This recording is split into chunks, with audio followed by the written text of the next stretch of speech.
Good morning. It's Vijay here. Today is Tuesday, 9 December 2025. Welcome to yet another episode of pre-market commentary. I'm sure yesterday was a bad day for most people. Maybe the short sellers made some money, but by and large, investors and traders on the long side all lost money. It was a given. And yesterday was our free day on Monday, where I show my trades to people who are in the free group, the Telegram group, and they would have been acutely disappointed that we made a loss, which is a rarity nowadays. We thank God for that. But yet, because we took predominantly long positions, on the short positions, of course, we made money, but that did not compensate. If you if you look at the title photograph, it shows what people are feeling about their portfolios. So I think that is, I would say, it is expected because I've been mentioning for quite some time that the selling has been very very severe in the market, especially from the Indians, not from the FIIs, and people are not heeding to that. And if you continue to buy, say, small cap, micro cap without thinking, or even if you do not want to get out of your holdings of the past, which is like railways, defense, solar, and IT and FMCG, and so many, almost everything excepting maybe banks, infra companies like large infra companies like L&T, or some companies like Reliance, they have done well, and the precious metals and base metals both have done well, and auto stocks also have done well. So it is a selective market. In the best of the bull markets, you will not see all the sectors participating. So I'm sure the pain is there in people are feeling it. This, if you look at it, it is the memes have started coming out. So it looks like the red candle has broken the that floor itself and gone behind that. So I can empathize because I too have been in the situation many times. This time, luckily, we have been in the metals and mostly in the precious metals. So we are safe as of now, and we are confident of what's happened. So is it the end of the world? Is it a bad December? I mean, how bad can it get? These are the questions which people will raise. I will try to give you a sense of history as to what has happened. Now, if yesterday shook your nerves, just look at what happened last December. December 2024, you had one day we had a 600 point range, then another 600 point range, two 600 point range consecutively.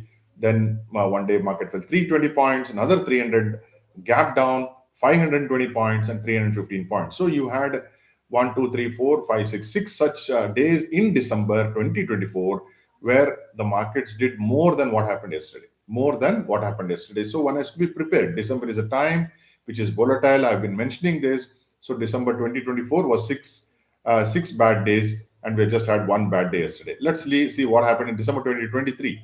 There too, you had two bad days, 437 point range and 500 point range, and much bigger than what happened now. And remember, December 2023 was much lower, the Nifty was much lower.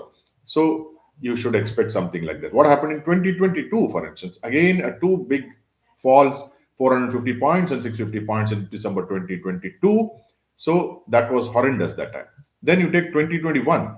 2021, again, you had a 2 days of 600 points and 900 points. Can you imagine a 900-point fall on the Nifty now? And again, in 2021, the Nifty was much lower than what we are today, below 20,000 it was.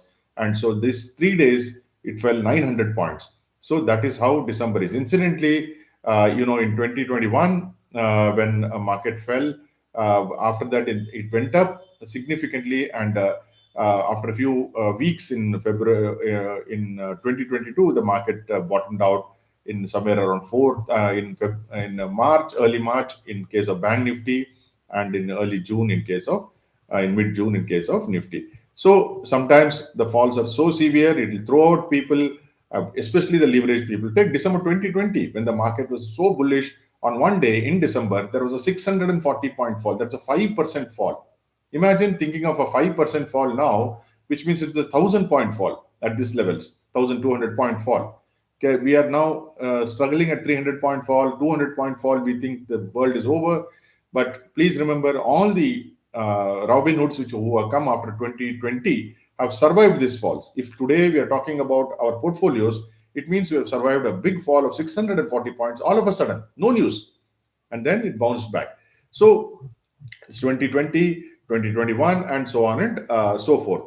So now today you are seeing gift nifty is lower by 113 points. So I am not going to be surprised if you're going to see such opening and then start going down. So today, if you look at what happened yesterday we know that it was the market fell, broad-based fall. For a long time, we are seeing a declines to advances ratio of 5:1, which is very big, which means almost everybody got hurt yesterday. So 46 out of 50 Nifty stocks fell yesterday, and there now no place to hide. Maybe in IT, I'm very bearish on IT. I think IT will fall the maximum, and one IT bottoms out, then only I think maybe the market may bottom out. You will have all kinds of statistics saying that BSE market cap was erased nearly 7 lakh crores. It means nothing because market cap keeps changing every day, up and down. So we should not calculate. Sensex fell 600 points, mid cap fell 1100 points, and Nifty Bank fell about 540 points. But I've mentioned to you, I've shown you data in December when Nifty itself has fallen more than 600 points. So what did the FIs and DIs do? FIs actually did not sell much on a net level of only about 650 points. DIs sold about 2,500 crores, 656 crores as far as FIs selling is concerned. So who sold the remaining? That is 1,887 crores, close to 1,900 crores was sold by the third force. The third force is active. Watch that number. I keep telling you, these are the PMS, the AIFs, the promoters, the ultra net worth individuals. They're all very bearish on the market. So long as they as they continue selling, the market will continue to drift down. But a day will come when they will stop or rather reduce their selling dramatically. So that is the day when you'll see the difference between the DIIs and the FIIs minimal. Today we are seeing a difference of 1,887 crores. A time will come when it will be less than 1,000, maybe even less than 500. At that point of time, you know that the third force is selling only 500 crores.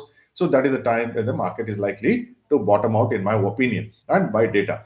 So yesterday, global markets also caught the flu. So everybody got into a negative loop, and excepting for DAX, everything else came down.